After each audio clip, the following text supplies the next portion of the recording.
kelambatan, memang ada beberapa permasalahan ya. Kita agak telat setengah jam ya. Nggak apa-apa, Ibu. Ya, Bu. Ya, sebelumnya sudah disampaikan di grup ya, jadi mohon maaf untuk semua keterlambatannya.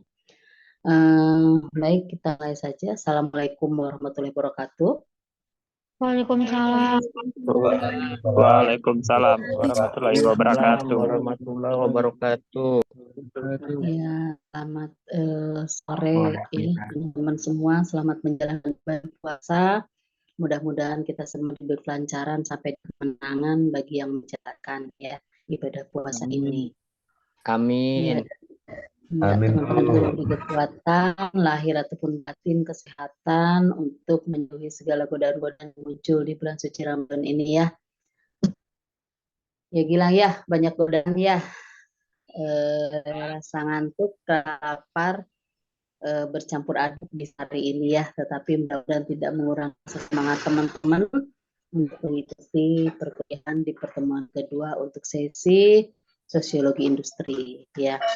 Baik, sebelum kita mulai, mari kita baca basmalah bersama-sama. Bismillahirrahmanirrahim. Bismillahirrahmanirrahim. Ya, silakan yang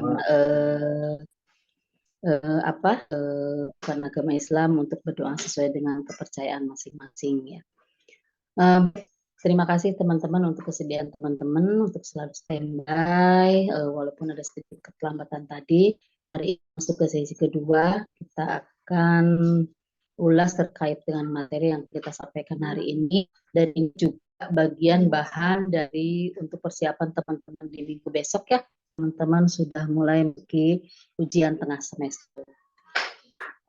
Baik teman-teman, akan kita mulai untuk materi ini.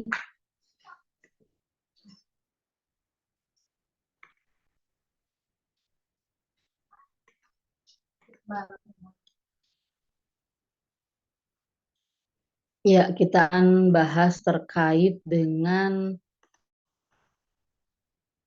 pendekatan sosiologi industri. Kemarin kita sudah bahas terkait dengan penerapan awal apa yang dimaksud dengan sosiologi, apa yang dimaksud dengan industri, dan apa juga yang dimaksud atau dipahami terkait dengan sosiologi kemasyarakatan, dan juga apa yang kita pahami terkait dengan sosiologi di bidang industri. Nah, pada kesempatan sesi ini kita akan bahas terkait dengan pendekatan sosiologi industri ya. Suara Ibu terdengar jelas? Terdengar, Bu. Jelas, Baik. Ibu. Ya, baik, terima kasih. Terkait dengan pendekatan sosiologi industri, bahwa perkembangan sosiologi tidak dapat dilepaskan dari pemikiran para tokoh sosiolog klasik yang memberi sumbangan berharga melalui pengamatan mereka terhadap perubahan-perubahan besar di masyarakat khususnya di Eropa.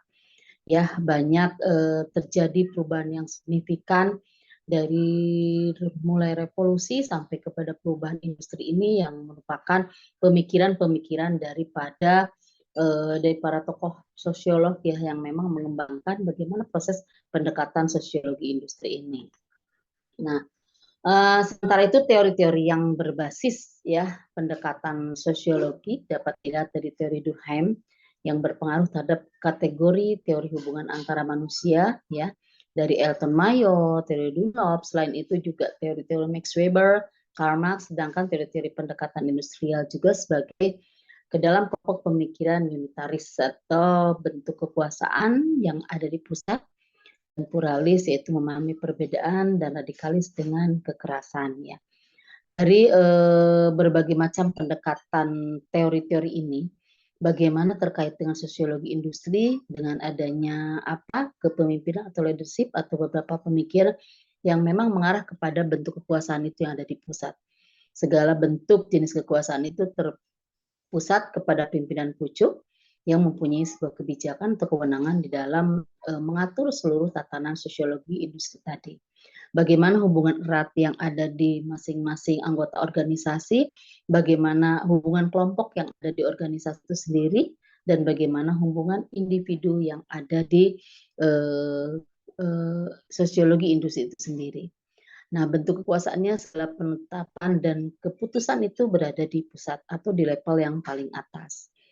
Nah, berbeda juga dengan pendekatan pluralis, yaitu yang memahami perbedaan.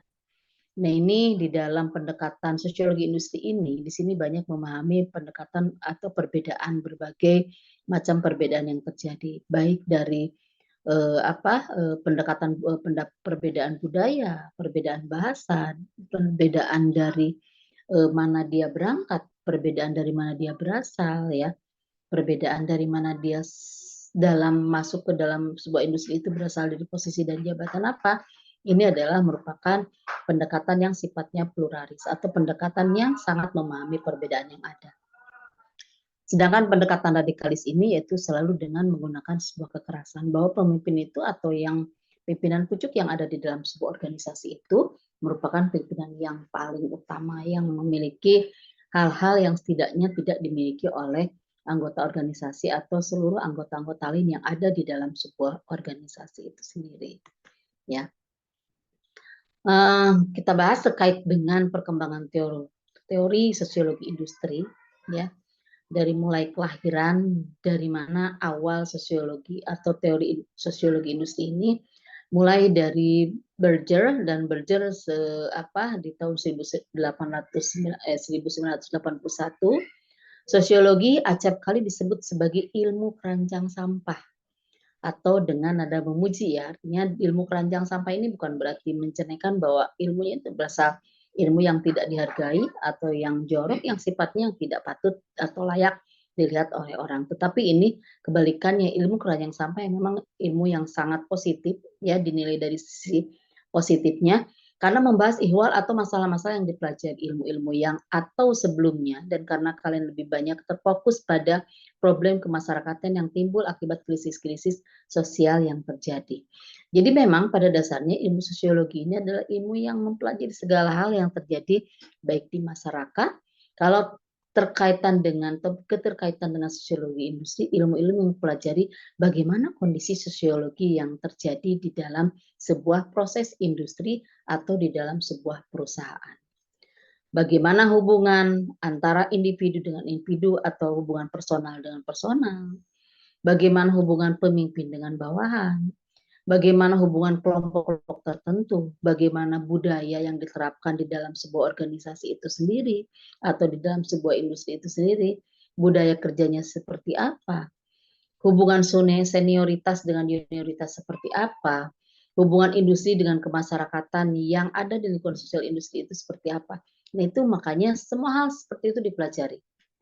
Nah, makanya dikatakan Berger ini mengatakan bahwa sosiologi itu adalah merupakan ilmu keranjang sampah, karena semuanya ada di sana. Dari hal yang terkecil, dari hal yang terburuk sampai hal yang terbaik itu ada di sana.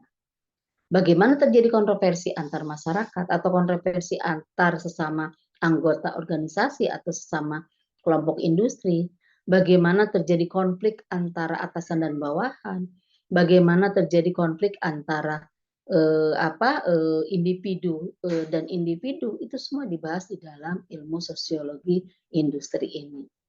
Sehingga itu yang dimaksud dikatakan sebagai bahwa ilmu sosiologi itu merupakan ilmu keranjang sampah, dinilai dari satu sisi positifnya, ya, bukan dari satu sisi negatifnya tadi. Terlalu cepat tidak Ibu menjelaskan? Tidak, Bu.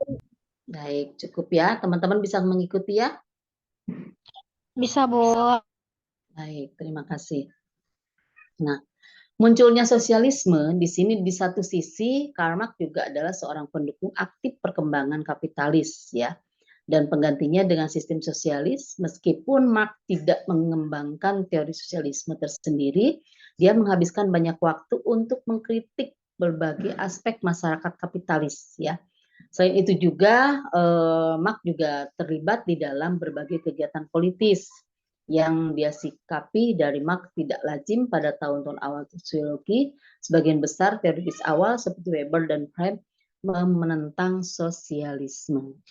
Jadi sosialisme ini bagian daripada sosiologi yang merupakan kajian juga apa hal-hal yang dibahas di dalam sosiologi. Ini diantaranya adalah sosialisme atau kaum-kaum kapitalis yang memang mereka mempunyai pandangan atau gaya hidup yang berbeda dengan kaum-kaum yang lainnya. Ya, di sini adalah kalau kita kenal ini sebagai kaum yang kelas menengah ke atas, sehingga dari mulai gaya hidupnya, kebutuhan hidupnya, cara berorganisasinya, cara bermasyarakatnya ini sangat berbeda dengan kaum-kaum yang lainnya atau para namanya ya para kaum-kaum yang ada di luar dari kaum kapitalis ini. Nah, perkembangan sosiologi sebagai ilmu, pertama kali sosiologi berkembang di benua Eropa akibat adanya revolusi Prancis dan revolusi Inggris atau revolusi industri di Inggris.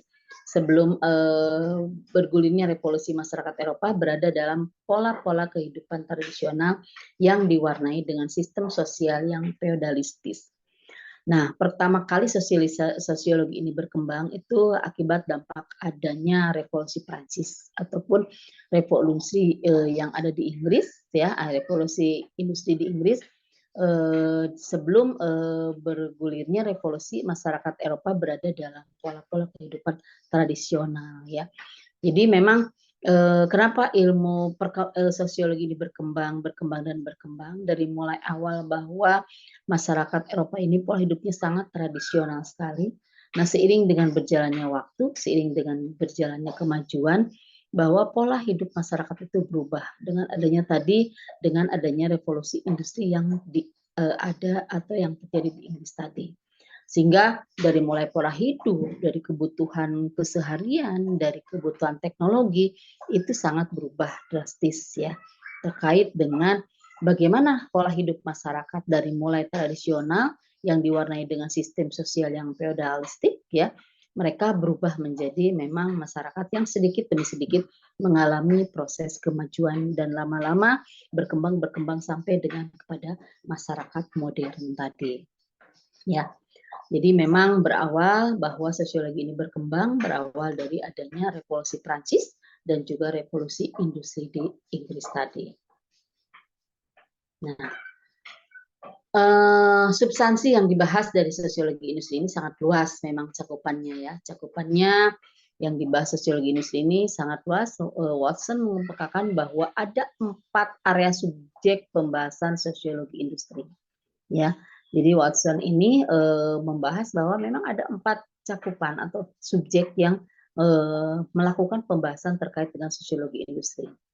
Yang pertama adalah pembahasan tentang kerja atau work, ya. Nah, dalam pembahasan ini ada sejumlah isu yang dibahas seperti pengalaman kerja, nilai orientasi kerja, dan persoalan gender dan dalam pekerjaan. Jadi di dalam pembahasan terkait dengan kerja atau work ini adalah ada beberapa pembahasan atau isu-isu yang memang menyangkut kepada pengalaman kerja. Pengalaman kerja berpengaruh terhadap kedudukan atau posisi seseorang berada dalam sebuah industri tadi. Makin banyaknya pengalaman kerja yang dia geluti, maka makin juga posisi yang memang mumpuni yang akan dia duduki di dalam sebuah perusahaan yang mana perusahaan itu menerima dia sebagai pekerja di dalam perusahaan itu sendiri. Ya, jadi seperti teman-teman ketahui bahwa dan teman-teman mungkin rasakan bagi yang teman-teman yang sudah bekerja, ketika kita masuk ke dalam posisi sebuah organisasi atau perusahaan atau industri baru, maka terlihat bahwa sangat kondusifnya bagi para pekerja yang memang sudah berada lama di dalam sebuah industri tersebut. Atau dia dikatakan sebagai senioritas. Dia mumpuni dalam segala hal, ya, dia paham dalam segala hal kebiasaan yang terjadi di dalam industri itu sendiri, dan dia pun bahkan mampu mengembangkan sebuah industri atau cakupan output industri yang ada di dalam perusahaan tadi. Ya, dilihat dari orientasi kerjanya seperti apa, ya, dia mulai bisa menerapkan pola kerjanya seperti apa, bagaimana budaya kerja yang diterapkan di dalam struktur organisasi yang ada di industri itu tersebut, dan juga terkait dengan kesetaraan gender yang dibahas di dalam pembahasan tentang work ini atau tentang kerja ini. Teman-teman mungkin sebagai perempuan ada sedikit spesialisasi atau spesifikasi dari perusahaan yang diberikan, terutama kepada kaum perempuan bahwa ada satu hal yang memang tidak dimiliki atau tidak diberikan kepada kaum laki-laki dalam diberikan sebuah kebijakan khusus, diantaranya yaitu ada yang namanya cuti melahirkan, ya. Dan melahirkan itu tentunya hanya dimiliki oleh seorang kaum perempuan yang bisa melahirkan tentunya ya. Sehingga kesempatan yang diberikan oleh perusahaan itu, khususnya untuk kaum perempuan, diberi kesempatan untuk mengambil cuti pada posisi ketika seorang karyawan perempuan itu telah melahirkan atau sedang melahirkan atau pasca melahirkan. Biasanya yang disepakati atau yang berjalan pada saat ini biasanya 3 bulan itu ya cuti melahirkan yang diberikan oleh perusahaan atau tergantung dari kebijakan-kebijakan perusahaan yang menetapkan peraturan tersebut. Apakah memang dia diberikan 3 bulan pasca melahirkan atau dia cuti ketika memasuki bulan-bulan yang dianggap merupakan hari perkiraan lahir yang dialami atau yang akan dialami oleh seorang pekerja tadi. Di samping itu juga ada cuti yang diberikan lagi khusus untuk kaum gender ini adalah cuti datang bulan setiap bulannya. Itu diberikan ada yang 3 hari, ada yang 4 hari, karena tidak semua kaum perempuan itu ketika datang bulan itu bisa nyaman dengan kondisi apapun. Ada memang yang tidak nyaman dengan kondisi apapun, apalagi kondisi dalam atau harus mengikuti lingkup kerja yang harus dijalani seperti biasa-biasanya. Sehingga perusahaan memberikan kebijakan khususnya terhadap kaum gender itu memberikan beberapa spesifikasi atau spesialisasi di dalam pengaturan lingkup kerja yang diberikan kepada seluruh karyawan. Ya. Laki-laki tentunya tidak diberikan karena laki-laki tidak ada yang melahirkan dan juga tidak ada yang datang bulan setiap bulannya ya. Sehingga memang kebijakan yang khusus untuk kaum perempuan. Ada yang sudah mengalami atau ada yang sudah bekerja di dalam sebuah perusahaan khususnya untuk kaum perempuan yang sudah mengambil hak itu. Ada yang pernah mengajukan cuti hamil atau ada yang pernah mengajukan cuti datang bulan? Ada? Belum, Bu. Belum, apakah memang belum bekerja atau memang belum berumah tangga? Belum menikah, Bu. Belum menikah, iya. Tapi setidaknya ketika belum menikah, kalau misalkan Faidah udah pernah bekerja ya, pernah nggak diberikan kesempatan untuk mengambil cuti bulanan terkait dengan kondisi datang bulan Faidah?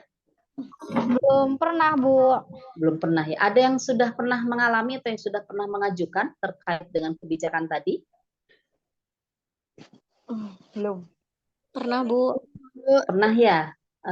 Oh iya, Sophia ya pernah ya? Apa? Bu, ini belum. Oh, iya. Tadi siapa yang sudah mengatakan sudah? Sofiatun? Enggak, belum, Bu. Sofiatun belum. Siapa yang sudah mengalami atau pernah mengajukan proses cuti melahirkan atau cuti datang bulan di dalam perusahaan yang teman-teman duduki pada saat ini? Gilang, Bu. Ngelindur ya. Iya, itu kebijakan khusus memang yang diberikan perusahaan, teman-teman. Ada yang memang cuti melahirkan itu diberikan 3 bulan pasca setelah melahirkan.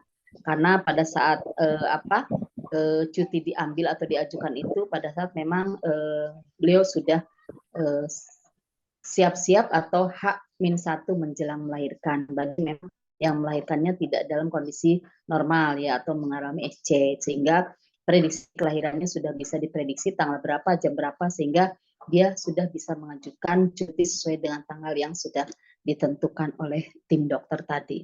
Nah, ada juga yang memang diberikan kewenangan cuti itu pada saat menginjak ya, di mana seorang ibu hamil ini sulit untuk melakukan aktivitas ketika menjelang akhir bulan atau ketika akan mendekati PL ya atau hari perhitungan kemungkinan lahir tadi. Nah, itu yang diberikan beberapa hak yang istimewa tentunya, hak yang hanya diberikan oleh atau kepada kaum perempuan saja. Ya, itu terkait dengan pembahasan tentang work atau tentang kerja. Nah, di mana di situ di samping pengalaman kerja, nilai orientasi kerja, dan persoalan gender dalam pekerjaan tadi. Gender juga diberikan kewenangan walaupun ada kesetaraan gender. Ingat teman-teman ya, jangan salah mengartikan bahwa kesetaraan gender itu bahwa kaum perempuan bisa mengambil hak-hak kaum laki-laki, tidak. Hanya saja kaum perempuan diberikan kesempatan yang sama ketika menduduki sebuah posisi atau jabatan di dalam sebuah perusahaan tadi. Ya, teman-teman bisa lihat banyak sekarang yang kondisi sopir perempuan, ya ada yang ojek perempuan, ataupun misalkan ada yang arsitek perempuan, mereka mempunyai hak yang sama di dalam bidang-bidang tertentu. Tetapi secara secara hakiki dan secara kodrat memang laki-laki sebagai pemimpin, ya, baik pemimpin di dalam keluarga ataupun di dalam iman yang diimani masing-masing tadi. Nah, kesetaraan gender itu seperti itu. Jadi kaum perempuan pun diberikan hak yang sama terkait dengan kedudukan atau posisi yang diduduki atau yang diposisikan di kaum laki-laki tadi.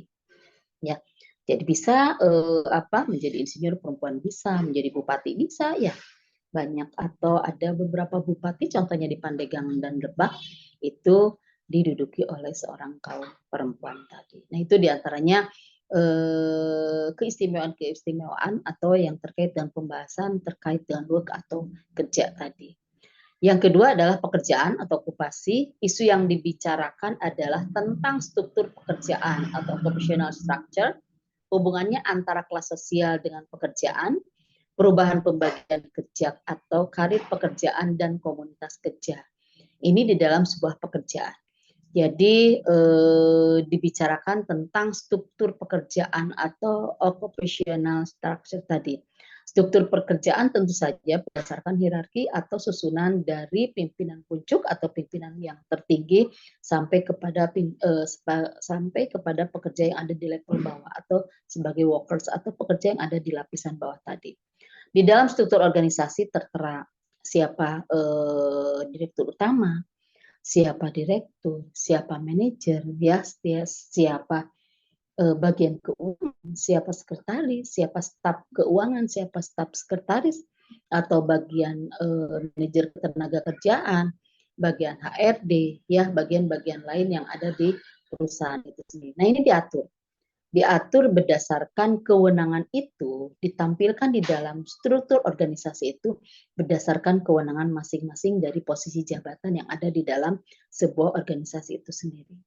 Teman-teman sering lihat adanya struktur organisasi. Kalau dia berada di pimpinan pucuk atau dia berada di posisi paling tinggi di dalam sebuah struktur organisasi itu, berarti dia memiliki kewenangan yang lebih tinggi pula. Ya. Contoh misalkan kalau di dalam struktur organisasi keorganisasian biasanya ada pembina, ada ketua. Nah, berarti pembina yang mengayomi dari seluruh anggota organisasi atau seluruh karyawan yang ada di dalam perusahaan itu sendiri. Sedangkan ketua yang memimpin atau sebagai leadership yang ada di perusahaan itu sendiri. Nah, itu. Terus sampai ke bawah, sampai ke bendahara, sekretaris, ada staf bendahara, ada staf sekretaris atau manajer dan sebagainya. Semakin bawah posisi di dalam struktur organisasi itu sendiri, maka semakin bawah jabatan yang dia miliki, tapi semakin kecil tanggung jawab yang dimiliki oleh anggota organisasi atau anggota industri yang ada di dalam perusahaan itu sendiri. Ya. Kalau pimpinan pucuk dia berada di paling tinggi, kebijakan paling tinggi, dilihat dari salary juga atau insentif atau honor juga paling tinggi, tetapi beliau pun memiliki tanggung jawab yang lebih tinggi juga dibanding dengan workers atau pekerja yang berada di level bawah. Kondisi finansialnya atau salary-nya memang lebih kecil dan paling kecil bahkan di dalam sebuah organisasi itu sendiri, tetapi secara tanggung jawab pun dia relatif lebih kecil dibanding tanggung jawab jabatan-jabatan yang lain yang ada di dalam sebuah organisasi itu sendiri. Ya, jadi makin ke bawahnya struktur organisasi, maka makin ke bawah pula tanggung jawab atau jabatan yang diduduki pada anggota organisasi itu sendiri. Nah, di sini di dalam okupasi ini dijelaskan masing-masing tugas pokok dan fungsi dari masing-masing yang ada di struktur ini. Direktur fungsinya apa? Tugasnya apa? Bendahara fungsinya apa atau tugasnya apa? Yang masing-masing dimiliki oleh anggota organisasi yang ada di dalam susunan organisasi itu sendiri. pembagian kerjanya seperti apa, karir yang diberlakukannya seperti apa, otomatis kalau dia ada di di posisi yang paling atas, dia sangat mudah untuk naik kepada posisi yang lebih atasnya lagi, gitu. Nah, yang ketiga adalah organisasi atau pembahasan mencakup personal, birokrasi, struktur organisasi dan teknologi, ya. Kekuasaan dan otoritas di dalam organisasi dan budaya organisasi. Ini organisasi pembahasannya mencakup persoalan birokrasi. Birokrasi atau hubungan satu dengan yang lainnya sesama pemangku kebijakan yang ada di dalam sebuah organisasi itu sendiri atau yang berada di dalam sebuah industri itu sendiri. Bagaimana kebijakannya, bagaimana kewenangannya di dalam memberikan sebuah kebijakan pada saat momen-momen tertentu kebijakan itu diperlukan, ya. Nah, pembahasan dari organisasi ini pertama mencakup birokrasi. Panjang pendeknya sebuah rantai birokrasi tergantung dari kesepakatan atau pemahaman lingkup kerja di awal oleh pimpinan industri dengan anggota industri lainnya yang ada di level bawah. Itu biasanya disepakati kedua belah pihak tadi. Nah, selanjutnya adalah hubungan antar kelas sosial. Di sini juga di dalam pekerjaan juga dibahas. Tentu saja hubungan kelas sosial yang ada di organisasi berarti pimpinan yang paling pucuk dengan pimpinan yang paling bawah. Pimpinan paling pucuk itu ada bisa direktur utama, tadi bisa direktur, yang paling bawah itu bisa pekerja atau workers atau pekerja yang paling berada di level bawah di dalam sebuah organisasi itu sendiri, ya. Dan juga adanya komunitas kerja. Tadi banyak sekali komunitas kerja yang dibahas atau disepakati di dalam lingkup para pekerja yang saat ini berada. Contoh ada lingkup pekerja yang menggunakan misalkan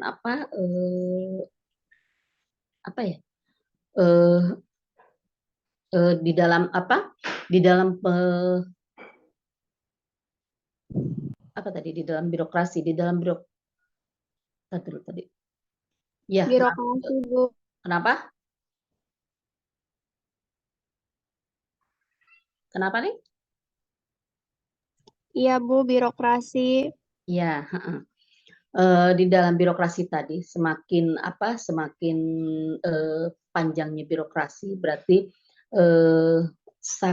makin kuatnya sebuah hal yang dicapai di dalam sebuah organisasi itu sendiri. Contoh misalkan di dalam output produksi, birokrasinya sangat panjang, harus melalui proses seleksi dari A, dari bagian B, dari bagian C, karena terkait dari kualitas yang harus ditentukan yang dimiliki sebagai ikon daripada perusahaan itu sendiri. Dalam menentukan sebuah kualitas di dalam perusahaan itu banyak sekali rantai birokrasi yang harus ditempuh. Bagaimana sortir dari bagian A atau dari bagian bahan baku, dari bagian bahan setengah jadi, dari bagian bahan jadi sampai kepada endingnya terselesaikannya output produksi itu secara 100% itu tetap melalui tahapan-tahapan yang dinamakan dengan tahapan birokrasi juga. Dan ada penanggung jawabnya tentu saja. Setiap tahapan birokrasi itu ada yang menduduki atau ada tahapan atau ada penanggung jawab dari masing-masing birokrasi itu sendiri. Kalau misalkan di dalam struktur kepemerintahan itu, misalkan dari mulai, kalau contoh kecil ya teman-teman, ketika kita akan membuat sebuah KTP saja, kita memerlukan beberapa tahapan birokrasi. Dari mulai pertama mungkin surat keterangan dari RT, surat keterangan dari RW, setelah itu masuk ke tingkat desa, surat keterangan dari kepala desa yang menyatakan bahwa ibu ini memang benar sebagai warga negara Indonesia yang berposisi atau berdomisili di Kabupaten Lebak, Provinsi Banten. Nah, itu setelah itu tidak cukup hanya sampai ke kepala desa atau pemerintah desa saja, tetapi masih ada birokrasi selanjutnya, yaitu masuk kepada tingkat kecamatan. Nah, dari tingkat kecamatan pun setelah finish di tingkat kecamatan, maka birokrasi itu akan dilanjutkan ke Dinas Kependudukan dan Catatan Sipil tadi atau ke Disdukcapil, sehingga yang memiliki kewenangan untuk mengeluarkan atau mencetak kartu tanda penduduk itu adalah merupakan kewenangan dari Disdukcapil atau itu atau Dinas Kependudukan dan Catatan Sipil tersebut. Gitu. Jadi rantai birokrasinya terlihat. Ada beberapa tahapan dari mulai RT, RW, desa, kecamatan sampai ke Disduk Capil tadi. Berarti ada 5 tahapan dan ada 5 birokrasi yang harus ditempuh ketika kita akan membuat sebuah kartu tanda penduduk yang menyatakan bahwa keabsahan bahwa kita memang betul-betul penduduk yang ada di lokasi tersebut. Itu ya. Dan juga di sini di samping birokrasi tersebut juga hubungan antara kelas sosial tadi. Bagaimana hubungan antara manajer dan staf manajernya? Bagaimana hubungan staf manajer dengan staf yang ada di bawah tersebut, ya, dari mulai direktur, komisaris, ke direktur utama, sampai ke manajer, sampai ke staf, sampai ke pekerja yang berada di level bawah atau worker study. Jadi memang di dalam okupasi ini adalah ini misalkan tentang struktur pekerja masuk ke organisasi, ya, pembahasan cukup tentang persoalan birokrasi tadi, ya, struktur organisasi dan teknologi juga yang merupakan cakupan yang dibahas di dalam sebuah organisasi ini. Makin kuatnya, makin besarnya sebuah industri atau sebuah perusahaan atau sebuah organisasi, maka semakin bagusnya atau kuatnya juga teknologi yang diterapkan di dalam sebuah industri tadi. Teman-teman bisa membedakan antara in-home industry yang memang pengolahannya masih konvensional atau tradisional, yang masih memiliki pekerja yang relatif lebih sedikit dibanding dengan perusahaan-perusahaan yang kelas menengah ke atas, tetapi rantai birokrasinya pun sedikit. Karena yang ada biasanya kalau direkturnya itu dipegang oleh kepala keluarganya, bisa bapaknya atau siapa, bendaharanya adalah oleh istrinya atau ibunya, dan sebagai staf-staf yang ada di bawahnya itu adalah anaknya yang menjalankan posisi birokrasi tersebut atau posisi di industri tersebut. Atau bahkan memang yang ada penguasa tunggal atau dari mulai yang melakukan pembelanjaan atau mengorder sebuah pesanan itu adalah bapaknya, yang memiliki modal atau kapital ada bapaknya, yang membelanjakan bapaknya, sampai kepada menjadi kurir tersebut adalah bapaknya sebagai penguasa tunggal yang ada di dalam perusahaan home industry tadi. Berbeda dengan perusahaan-perusahaan yang kelas menengah ke atas, itu dilihat dari satu, jumlah karyawan yang relatif lebih banyak. Yang kedua, struktur kerjanya sudah tidak konvensional lagi, tetapi sudah mengarah ke arah modern, ya. Teknologi yang digunakan juga sudah teknologi tingkat tinggi, tidak menggunakan teknologi yang sifatnya masih tradisional tadi. Jadi semakin tinggi atau besarnya sebuah industri, maka birokrasi dan pertanggungjawab pun semakin panjang dan semakin besar. Nah, yang keempat adalah hubungan kerja atau employment relation, ya. Area yang keempat ini membahas soal konflik dan kerjasama di tempat kerja, menyesuaikan kelompok dan individu, strategi serikat buruh, dan strategi sumber daya manusianya. Terkait dengan hubungan kerja ini memang tidak mudah di dalam sebuah organisasi ini. Karena dengan berkumpulnya atau bergabungnya dua kepala atau lebih, maka minimal di situ akan ada muncul banyak perbedaan dan mungkin hanya ada dua sisi kesamaannya saja. Ya, makin banyaknya orang yang terlibat di dalam perusahaan itu sendiri, makin banyaknya kewenangan yang dimiliki oleh masing-masing anggota organisasi atau karyawan yang berada di industri tadi, dan juga makin banyaknya konflik yang mungkin saja terjadi di dalam sebuah industri tadi, ya.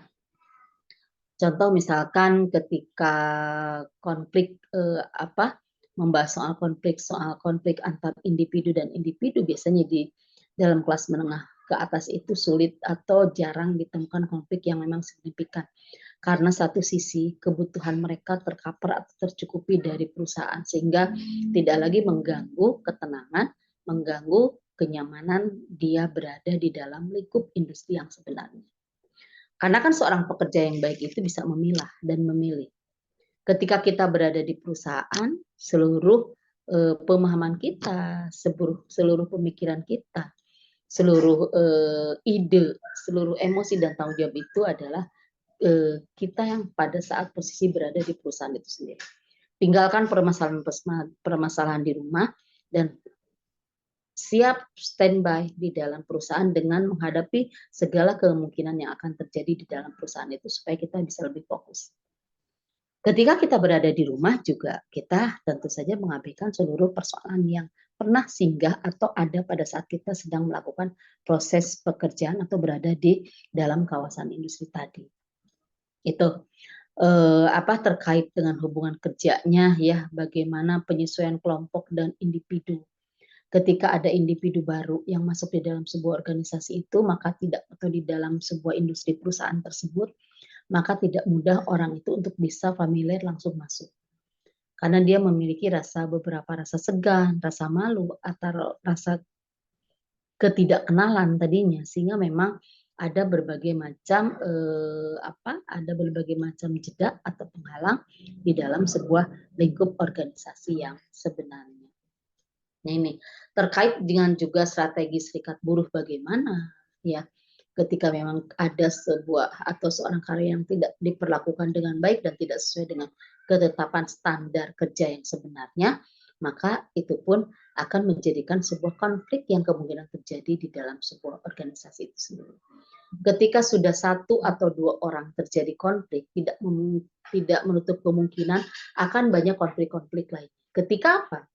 Ketika penanganan atau penyelesaian masalah itu, atau ketika kajian sosiologinya tidak pas, atau ketika terjadi 2 karyawan yang sedang berkonflik, maka yang memediasi misalkan HRD, ketika HRD ini berpihak kepada salah satu pihak yang berkonflik, maka kemungkinan besar akan muncul masalah-masalah baru, bukan menyelesaikan masalah yang ada. Karena apa? Seorang mediator ini tidak mau mendengar dari kedua belah pihak dan terkesan menyudutkan kepada salah satu pihak yang dianggap bersalah pada posisi konflik yang sedang terjadi ini. Padahal seharusnya tidak seperti itu. Posisi menyelesaikan penanganan masalah ini, intinya yang pertama tidak boleh merugikan kedua belah pihak. Artinya harus tetap menguntungkan kepada kedua belah pihak yang sedang berkonflik pada saat itu. Nah itu adalah sebuah hal memang yang terjadi di dalam hubungan kerja yang sebenarnya, di mana di situ ada beberapa strategi sumber daya manusia juga. Bagaimana penerapan atau placement atau penempatan seorang anggota organisasi itu supaya ditempatkan di tempat yang pas pada posisi yang pas di dalam sebuah organisasi itu tadi. Agar tidak terjadi misplacement atau salah penempatan pada posisi kerja yang sebenarnya. Contoh misalkan, teman-teman ini adalah seorang administrasi bisnis, sarjana administrasi bisnis.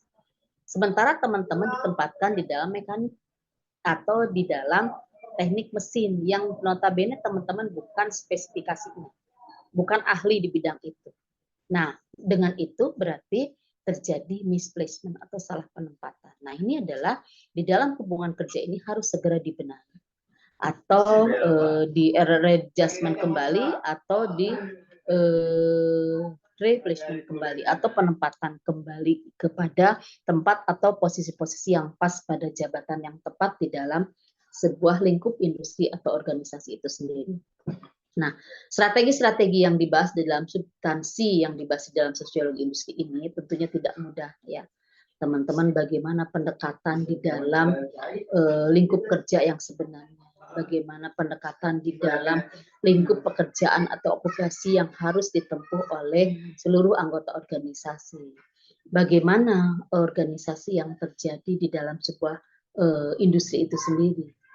Apakah memang sesuai, apakah memang birokrasinya tidak banyak birokrasi yang terputus atau terpenggal karena sesuatu hal, ataupun hubungan kerja antara salah satu anggota organisasi dengan anggota organisasi lainnya, atau individu dengan kelompok, atau dengan serikat buruh mungkin, atau dengan sumber daya manusia yang memang kompeten sama-sama di bidang yang ditemui itu sendiri. Ada yang ditanyakan teman-teman sampai sini atau bisa mengikuti apa yang Ibu sampaikan?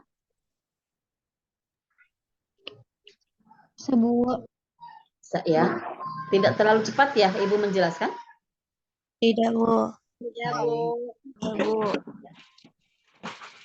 Baik, kita lanjut teman-teman. Kalau memang tidak ada yang mau ditanyakan ya, nanti untuk materinya akan Ibu berikan nanti ya, menjelang UTS nanti. Siap, Bu.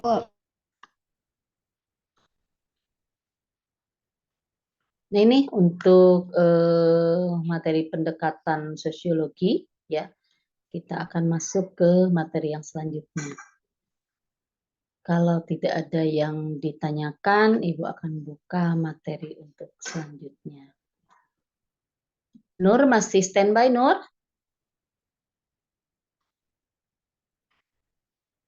Masih, Bu. Baik. Sophia Tunisa masih standby?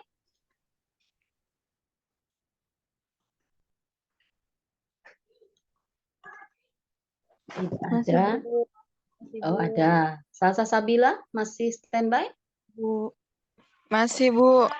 Baik. Sebentar ya, Ibu buka untuk materi yang ketiga.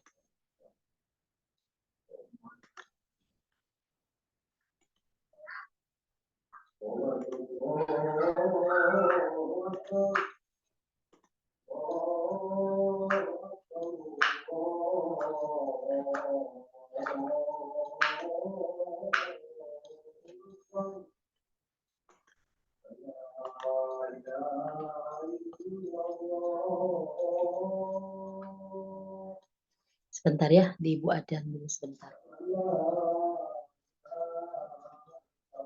Kita break sebentar.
Baik, kita teman-teman ya.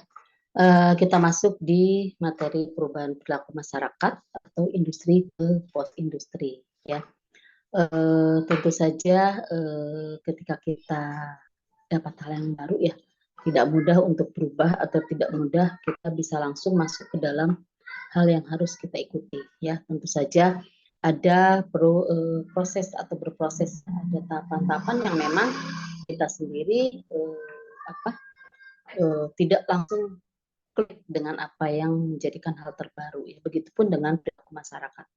Ketika ada perubahan itu tidak langsung masyarakat itu dengan sendirinya mudah mengikuti ya. Satu contoh kecil yang memang ketika terjadi KLB di tahun-tahun yang lalu atau terjadi pandemi COVID-19 merubah kebiasaan masyarakat untuk yang tadinya tidak terbiasa dengan menggunakan masker dituntut untuk bisa menggunakan masker tadi atau harus selalu menggunakan masker tadi.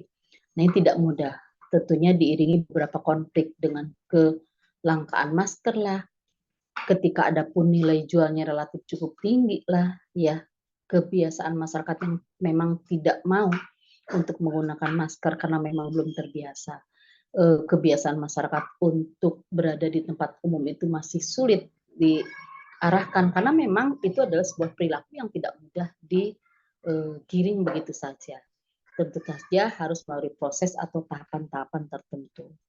Begitupun di dalam lingkungan perilaku masyarakat industri, tentunya masyarakat itu akan berbeda pola pikir, gaya hidup, daya beli ketika masyarakat itu sebelum ada industri di sekitarnya dan setelah ada industri di sekitarnya itu akan terjadi perubahan yang signifikan.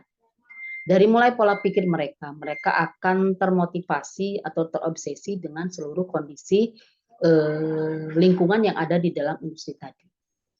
Dari gaya berbagai macam pekerja yang ada di perusahaan itu sendiri, di industri itu sendiri, secara tidak langsung banyak yang ditiru oleh lapisan masyarakat. Produk-produk yang dihasilkan dari perusahaan itu setidaknya banyak digandrungi atau banyak dikonsumsi oleh masyarakat ketika itu memang industri makanan atau industri food yang berdiri di lingkungan masyarakat itu sendiri. Yang selanjutnya adalah meningkatnya daya beli masyarakat. Ya, karena memang dia punya penghasilan yang tadinya mungkin dia tidak bekerja karena ada industri atau perusahaan yang berdiri di tengah lingkungannya sehingga dia melamar pekerjaan dan diterima di perusahaan itu sendiri dan dia mempunyai penghasilan yang tetap, maka pola hidup, gaya hidupnya itu otomatis akan berubah dengan sendirinya walaupun melalui proses yang cukup lama untuk perubahan itu sendiri. Nah, terkait dengan perubahan perilaku masyarakat industri ke pos industri ini dilihat dari pengertian perubahan perilaku itu sendiri bahwa manusia adalah makhluk yang berakal dan berperilaku. Betul ya, kita sebagai makhluk yang memang memiliki akal dan memiliki perilaku tentunya. Entitas dan pengaruh manusia bisa dilihat dari perilakunya sehari-hari. Perilaku manusia akan berubah seiring berjalannya waktu. Betul nggak? Betul. Betul, Bu. Iya, ketika misalkan Salsa berada di lingkungan SMA, ketika masuk di dunia kuliah atau di mahasiswa, tentu saja perilaku gaya hidup Salsa juga berubah. Ya, begitupun kita dalam kesehariannya dari waktu ke waktunya pasti ada perubahan. Yang kita lihat adalah dari satu sisi yang memang saat ini kita tidak bisa terlepas dari itu, dari sisi IT atau teknologi. Saat ini sangat ketergantungan kita semua terhadap handphone atau gadget yang kita miliki. Orang lebih senang ketinggalan dompet daripada ketinggalan HP. Karena apa? Seiring dengan berjalannya teknologi dan peningkatan teknologi, dengan kita tidak memiliki uang tetapi ada HP, kita bisa melakukan beberapa transaksi karena alat untuk melakukan transaksi itu seluruhnya ada di dalam HP yang dimilikinya. Dari mulai kita bisa mau berbelanja, kita tidak meski lagi menyiapkan uang tunai atau cash, kita cukup dengan memberikan QRIS kepada si pelayan toko ataupun kepada kepada barang apa ya, pemilik barang apa yang kita beli, cukup dengan menggunakan itu. Begitupun misalkan Anda akan transaksi, akan mengirimkan uang untuk ibu lah, akan mengirimkan uang untuk anak lah, tidak lagi kita harus datang ke pos, tidak lagi kita harus ngantri di bank, kita cukup hanya untuk memiliki atau membawa handphone dengan melakukan transaksi secara online atau melalui aplikasi yang sudah diberikan oleh fasilitas bank yang ada di handphone yang teman-teman miliki. Dan itu kita sadari. Begitupun dengan kemajuan dunia pendidikan, teman-teman cukup dimudahkan ketika memiliki beberapa persoalan atau beberapa hal yang seharusnya teman-teman pecahkan, teman-teman tinggal buka di Google. Seluruh permasalahan, seluruh komponen-komponen yang teman-teman butuhkan, itu teman-teman ada di sana. Ya, nah itu adalah sebuah perilaku memang dari waktu ke waktu berjalannya atau seiring berjalannya waktu kita mengalami perubahan. Kalau dulu kita belum adanya atau belum boomingnya handphone, kita tidak tergantung kepada HP. Kita berjalan kemanapun tanpa handphone ya nyaman-nyaman saja. Ya, Dan ketika kita ketinggalan dompet, kita harus kejar, kita harus cari, dan kita harus ambil dompet itu karena salah satu kebutuhan dari kebiasaan hidup kita adalah uang. Nah, tetapi di era yang sekarang itu tidak lagi menjadi prioritas. Ada yang lebih prioritas yaitu gadget yang teman-teman miliki. Itu ya contoh salah satu perubahan perilaku yang memang berubah ya seiring dengan berjalannya waktu tadi. Menurut Atkinson, ya, perubahan merupakan kegiatan atau proses yang membuat seseorang berbeda dengan sebelumnya. Ya, teman-teman bisa melihat penampilan anak-anak remaja, mungkin zamannya ibu lah ya, ibu-ibu teman-teman ya, ibunya teman-teman atau orang tua teman-teman, dari mulai cara berpakaian, dari mulai menggunakan kosmetik itu sangat jauh berbeda ya dengan yang sekarang. Kalau sekarang anak-anak remaja itu sudah memang super glowing dan sebagainya karena memang fasilitasnya tersedia. Ya, mau beli skincare bentuk apapun, ingin apapun, ingin kulit menjadi putih, ingin lebih ganteng lagi ya, ya dengan memiliki banyak uang kita bisa berubah itu. Ya. Atau misalkan ketika Salsa pengen apa sesuatu yang memang sulit atau sulit untuk dijangkau, Salsa bisa melakukan transaksi di rumah dan besok harinya tinggal terima barang apa yang Salsa inginkan pada saat itu. Ini ya yang merupakan perubahan dari kegiatan atau proses yang membuat seseorang berbeda dengan sebelumnya. Itu salah satu contoh. Atau misalkan ketika tadi Ibu sampaikan, ketika pola pikir masyarakat atau gaya hidup masyarakat, cara berkomunikasi masyarakat berbeda sebelum adanya proses industri atau setelah adanya proses industri tadi. Sebelum adanya proses industri jauh sekali ketinggalan dari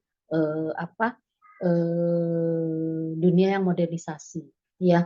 Tetapi setelah adanya industri, banyak yang masyarakat yang tadinya tidak melakukan jenis usaha, banyak yang buka warteg, banyak yang membuka kos-kosan dan sebagainya, sehingga pola hidup masyarakat dengan pendapatan yang meningkat otomatis gaya hidup, pola hidup dan kebutuhan hidup pun berubah dengan sendirinya. Nah, ini yang dimaksud dengan perubahan perilaku seiring dengan berjalannya waktu tadi. Ya. Yang selanjutnya adalah indikator perubahan perilaku, teman-teman, menurut Rogers ya, perubahan dapat terjadi tergantung dari 5 faktor yang menyebabkan. Faktor apa saja? Yaitu diantaranya perubahan harus mempunyai suatu keuntungan. Ya, berubah itu memang harus menghasilkan sebuah keuntungan. Jangan berubah justru kita banyak dirugikan karena atau akibat dampak perubahan tadi. Contoh misalkan karena memang sekarang maraknya di dunia maya dan di dunia lainnya seperti perdagangan narkoba dengan bebasnya, maka kita ikut larut di dalamnya dan kita ikut berubah di dalamnya, itu adalah sebuah perubahan yang memang merugikan, bukan memberikan sebuah keuntungan. Nah, itu bukan perilaku atau perubahan perilaku. Perubahan perilaku ke arah lebih buruk tentunya atau lebih negatif lagi. Tetapi bukan perubahan perilaku seperti itu yang dibahas di dalam perilaku modernisasi atau modern masyarakat ini. Perubahan yang lebih mengarah kepada perubahan positif sehingga dapat merubah atau mendapatkan sebuah keuntungan tadi. Keuntungannya apa? Dengan perubahan dengan adanya teknologi, teman-teman banyak sekali ilmu yang bisa teman-teman dapatkan. Yang tadinya tidak bisa masak, yang tadinya tidak bisa bikin kue, teman-teman tinggal buka YouTube, apapun di situ teman-teman mudah untuk tutorial supaya kita menjadi lebih bisa dan merubah yang tadinya dari tidak tahu menjadi tahu dan memiliki keuntungan bahwa kita tahu dan paham serta bisa untuk menggunakan atau melakukan hal itu. Yang kedua adalah perubahan harus sesuai dengan nilai-nilai yang ada tentunya. Jangan memaksakan karena sesuatu ingin berubah. Ya. Memaksakan misalkan di dalam sebuah perusahaan, memaksakan Anda ingin hidup lebih mewah sementara Anda korupsi di dalam perusahaan itu sendiri. Nah, itu sangat tidak dimungkinkan atau bukan perubahan perilaku yang sebenarnya. Perubahan itu harus sesuai dengan nilai-nilai yang ada. Ketika kita memang berubah di dalam lingkup sosiologi masyarakat, karena tadi adanya dari efek industri tadi, maka kehidupan kita yang berubah. Tadi sedikit modernisasi, tidak lagi melakukan usaha dengan cara konvensional, ya, bisa mendapatkan pendapatan yang relatif lebih sehingga memiliki nilai atau daya beli yang lebih tinggi lagi. Itu ya. Yang selanjutnya adalah masyarakat ya, perubahan perilaku masyarakat tadi. Dengan adanya lapisan masyarakat yang berbeda-beda, kepentingan masyarakat yang berbeda-beda, kemampuan masyarakat yang berbeda-beda, dan pola pikir masyarakat yang berbeda-beda tentunya seiring dengan adanya perubahan perilaku. Yang tadinya sama sekali tidak tahu terkait dengan teknologi, karena sekarang banyak di media sosial, banyak di media televisi, ya diberikan contoh atau diberikan sebuah simulasi terkait dengan penggunaan produk, itu semuanya bisa berubah. Ya, pola pikir masyarakat bisa berubah, daya beli masyarakat bisa berubah, dan pola hidup masyarakat bisa berubah. Dengan adanya contoh atau informasi terkait dengan sosialisasi bahaya DBD yang sekarang lagi berkembang dan sekarang lagi berjalan, itu setidaknya membawa perubahan masyarakat menjadi lebih kehati-hatian dan meningkatkan pola hidup bersih dan sehat itu ditetapkan atau diterapkan oleh masyarakat tersebut. Atau misalkan dengan adanya kehadiran industri yang memberikan dampak lingkungan yang kurang bagus untuk masyarakat, masyarakat menimbulkan reaksi dan menimbulkan aksi dengan memprotes terkait dengan keberadaan sebuah industri itu sendiri. Berarti masyarakat sudah paham terkait dengan pola hidup yang sehat itu yang sebenarnya seperti apa. Di antaranya salah satunya bebas dari polusi dan pencemaran lingkungan yang ada di dalam lingkungan sekitar ke masyarakat itu sendiri. Dengan adanya aksi, dengan adanya reaksi dari masyarakat, berarti mereka sadar bahwa pola pikir mereka pun berubah ke arah yang lebih baik lagi seiring dengan perubahan perilaku tadi. Ya. Yang selanjutnya adalah perubahan perilaku yang kompleksitas, ya. Perubahan perilaku yang kompleksitas itu notabene tidak hanya perubahan satu titik saja, tetapi perubahan dari mulai pola hidup, ya, daya beli masyarakat itu yang sangat berubah. Itu merupakan perubahan perilaku yang kompleksitas.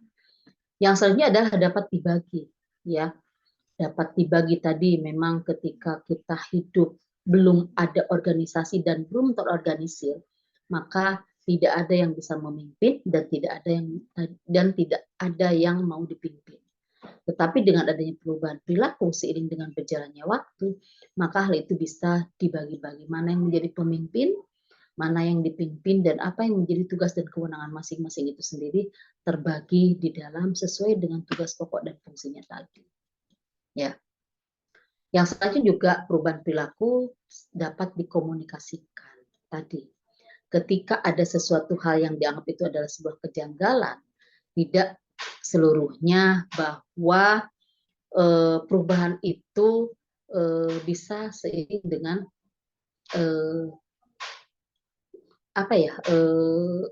karakteristik dari masyarakat itu sendiri. Sekarang banyak yang bisa diajak diskusi, banyak yang bisa diajak komunikasi untuk menyelesaikan sebuah permasalahan yang terjadi sehingga terhindar dari konflik yang kemungkinan terjadi sebagai efek atau imbas dari perubahan perilaku tadi. Nah, ini dari kelima indikator perubahan perilaku ini harus teman-teman pahami, ya. Ketika teman-teman ada setitik lebih atau melangkah lebih maju di dunia yang sebelumnya tadi. Ada yang mau ditanyakan teman-teman sebelum Ibu lanjut? Gak ada, Bu. Gak ada, Bu. Lebih menjadi pendengar setia ya, asal jangan tidur ya. Ibu mau bertanya. Oh iya, silakan. Siapa nih? Dia ya? Iya, Ya, silakan dia. Ibu mau nanya, bagaimana peran lembaga dan organisasi sosial dalam membela hak-hak pekerja dan memberikan perlindungan terhadap kondisi kerja yang buruk di industri? Terima kasih. Baik, terima kasih. Ada yang bisa menjawab pertanyaan dari dia tadi? Terkait dengan pelindungan hak-hak ya bagi para pekerja industri yang saat ini memang banyak yang memang tidak tersentuh haknya. Ada juga yang memang diberikan haknya sesuai dengan hak yang seharusnya diterima, dan banyak lagi hal-hal yang menjadi kejanggalan terkait dengan hak-hak yang harus diterima seorang buruh industri ya, begitu ya, dia ya sekiranya ya. Iya, Bu. Nah, siapa saja yang sekiranya bisa mempertahankan atau memperjuangkan hak-hak kaum industri tadi? Ada yang bisa menjawab? Silakan. Ada yang bisa memberikan masukan?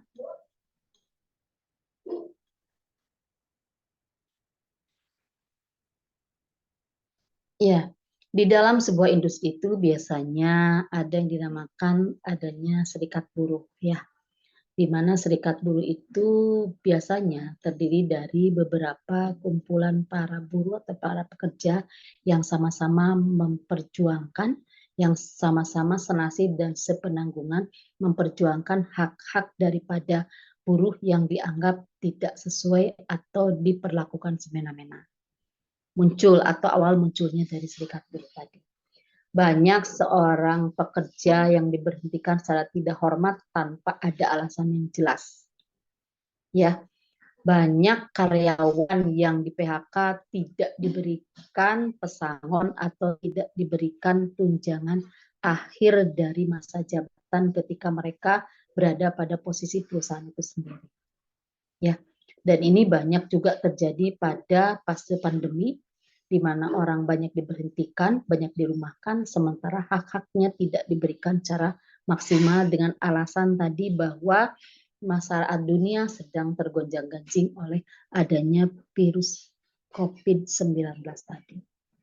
Nah, dengan adanya hal seperti itu, kadang perusahaan itu banyak mengabaikan aturan-aturan atau tahapan-tahapan ketika akan memberhentikan sebuah orang pekerja yang ada di perusahaan itu sendiri.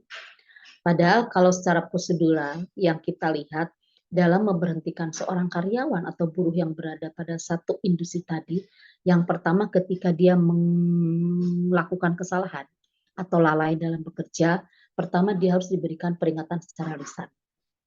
Ketika peringatan secara lisan itu tidak diindahkan, beri surat peringatan 1. Di mana surat peringatan 1 itu terdiri dari beberapa kesepakatan yang harus ditempuh antara kedua belah pihak, baik si pemberi kerja atau si penerima kerja tadi.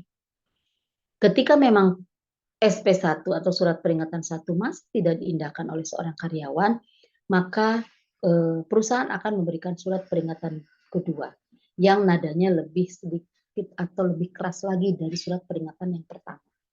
Kalau surat peringatan yang pertama bisa melakukan atau proses secara administratif.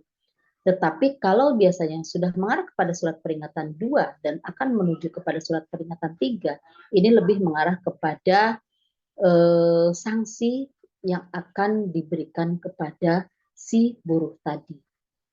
Kalau surat peringatan 2 masih tidak diindahkan, berarti sudah saatnya atau sampai atau tiba saatnya kepada surat peringatan yang ketiga, yang menyatakan kesepakatan akan terjadinya pemutusan hubungan kerja kedua belah pihak antara si pemberi kerja dengan si penerima kerja tadi. Kalau prosedural ini sudah ditempuh oleh perusahaan, sementara tadi buruh yang melakukan kesalahan ataupun tidak melakukan kesalahan itu ketika diberhentikan, dia sudah akan barang pasti menerima akibat kelalaian yang dia lakukan di dalam perusahaan itu sendiri. Dengan beberapa mediasi, dengan beberapa fasilitasi yang sudah dilakukan oleh perusahaan, tetapi tidak diindahkan oleh oleh buruh tadi itu sendiri, maka bukan lagi menjadi sebuah kesalahan perusahaan ketika si buruh tadi diberhentikan dengan secara tidak hormat. Dan ketika buruh tadi mengadu kepada pihak yang berkompeten yang akan membela haknya tadi, misalkan kepada serikat buruh, maka dengan beberapa alasan, dengan beberapa asumsi dan bukti nyata yang bisa diberikan oleh perusahaan, maka serikat buruh pun tidak bisa membela lebih kuat lagi. Karena memang berbagai bukti pendukung itu sudah lengkap. Maka bukan lagi sebuah kesalahan perusahaan dan tidak lagi bisa diperjuangkan haknya untuk si buruh tadi, karena memang tadi beberapa kelalaian dengan unsur kesengajaan ataupun tidak kesengajaan sudah dilalaikan oleh pekerja, sedangkan prosedural dari perusahaan itu sudah ditempuh dengan baik. Itu berarti secara mempertahankan tidak bisa lagi mempertahankan atau mengadukan hak-hak kita kepada pihak manapun, karena secara prosedural itu sudah ditempuh sesuai dengan perjanjian kerja sebelumnya. Tetapi lain halnya ketika memang perusahaan itu tiba-tiba memberhentikan teman-teman tanpa alasan yang jelas dan tanpa bukti dukung yang kuat terkait dengan kesalahan baik yang disengaja atau yang tidak disengaja oleh teman-teman itu sendiri sebagai buruh yang ada di perusahaan itu sendiri. Tiba-tiba misalkan dia diberhentikan, dia tidak tahu kenapa kok saya diberhentikan, salah saya apa? Saya masuk terus, pekerjaan outputnya saya selesaikan maksimal sesuai dengan target yang sudah ditentukan, tiba-tiba saya diberhentikan dengan alasan ada posisi menggantikan posisi yang dia duduki pada saat ini. Nah, kalau posisi seperti itu, dia boleh mengadu kepada serikat buruh yang akan menjadi mediasi, yang akan menjadi mediator, yang memediasi antara kaum buruh dengan kaum perusahaan tadi. Dengan berjalannya waktu, terjadi beberapa proses mediasi, ya bisa dimungkinkan bahwa dia akan mendapatkan hak-hak yang kembali karena memang setelah dikaji dan setelah didiskusikan dan dimediasi bahwa memang dia tidak melakukan kesalahan yang seperti dituduhkan oleh perusahaan tanpa alasan yang jelas dan bukti yang kuat. Itu sehingga hak-hak dia masih bisa diperjuangkan atau masih bisa dipertahankan di dalam perusahaan itu sendiri. Maka ketika teman-teman diperlakukan sesuatu oleh perusahaan, kaji secara administratif, kaji secara faktor kebenaran dan kesesuaian, dan kaji diri yang utama. Apakah memang saya berhak diperlakukan seperti ini atau tidak? Itu, ya. Jadi ketika memang prosedural yang sudah ditempuh dan benar sesuai dengan kesepakatan awal yang sudah dibahas antara si pemberi kerja dengan penerima kerja, antara perusahaan dengan karyawan, ya ketika itu semuanya sudah ditempuh, sah-sah saja. Perusahaan itu memberhentikan keberadaan teman-teman yang ada di dalam perusahaan itu tanpa harus melakukan pembelaan atau pembenaran dari semua yang sudah diputuskan. Karena memang semuanya jelas dan didukung oleh bukti yang kuat. Tetapi tadi lain halnya seperti kasus yang tadi Ibu contohkan. Yang kedua, teman-teman bisa mengadukan kepada serikat buruh atau kepada dinas terkait atau dinas tenaga kerja dan transmigrasi, biasanya yang menampung masukan-masukan dari teman-teman itu tadi dan bisa mereka melakukan mediasi. Di situ diambil titik tengahnya, sebetulnya di mana benang merahnya. Ya, diidentifikasi sebetulnya apa yang terjadi sesungguhnya. Dan di mana mutlak kesalahan itu berada. Apakah di dia atau di perusahaan yang memang memberhentikan dia dengan secara tidak hormat atau mendemosi posisi jabatan dia ke arah yang lebih bawah lagi. Seperti itu dia, ya. Bisa dipahami ya? Bisa, Bu. Terima kasih, Bu. Baik, ya. Jadi sebelum kita melakukan atau masuk ke dalam dunia kerja, teliti dulu administrasi pendukung yang ada. Pertama, ketika teman-teman menandatangani sebuah kontrak kerja itu dilihat, ya, kontrak kerja itu ditandatangani oleh kedua belah pihak. Pertama oleh si pemberi kerja atau pihak perusahaan yang ditempel di materai, dan itu nanti akan menjadi pegangan kita sebagai pekerja. Dan satu berkas lagi adalah surat perjanjian kerja yang ditandatangani oleh si pekerja di atas materai dan itu menjadi pegangan perusahaan. Ketika terjadi sebuah konflik atau hal apapun kesalahan yang terjadi, maka masing-masing bisa membuka perjanjian kerja yang sebenarnya secara utuh. Ya, yang itu ditandatangani oleh kedua belah pihak antara si pemberi kerja dengan si penerima kerja. Teliti dulu apa butir-butir pendukung dari keputusan yang diputuskan di dalam surat perjanjian kerja tadi. Apakah memang ketika teman-teman dikontrak selama 1 tahun dan teman-teman berhenti sebelum deadline yang ditentukan oleh perusahaan, teman-teman akan diberikan sanksi atau harus mengembalikan seluruh honor yang sudah teman-teman terima atau seperti apa? Itu seyogianya dipelajari terlebih dahulu agar pada saat nanti teman-teman tidak salah kaprah atau salah dalam mengambil sebuah tindakan atau kebijakan yang akan teman ambil. Ya, itu. Nah, baik, kalau sudah paham, kita masuk kepada teori perubahan perilaku ya, menurut Lohman. Masih ada waktu kan Ibu? Oh, sudah habis ya waktunya ya? Sudah jam 4 ya? Habis, Bu. Oh iya, saking Semangat. semangat menjelang mendekati buka puasa nih ya, artinya dikira Ibu masih jam 3 padahal kita sudah di jam 4 ya dan akhir dari sesi ini. Baik teman-teman, kita kunci di pertemuan ini sampai kepada indikator perubahan perilaku ya. Nanti di minggu depan kita lanjut kepada teori perubahan perilaku ya teman-teman. Mohon maaf atas segala kekurangan Ibu sampaikan karena waktunya sudah habis.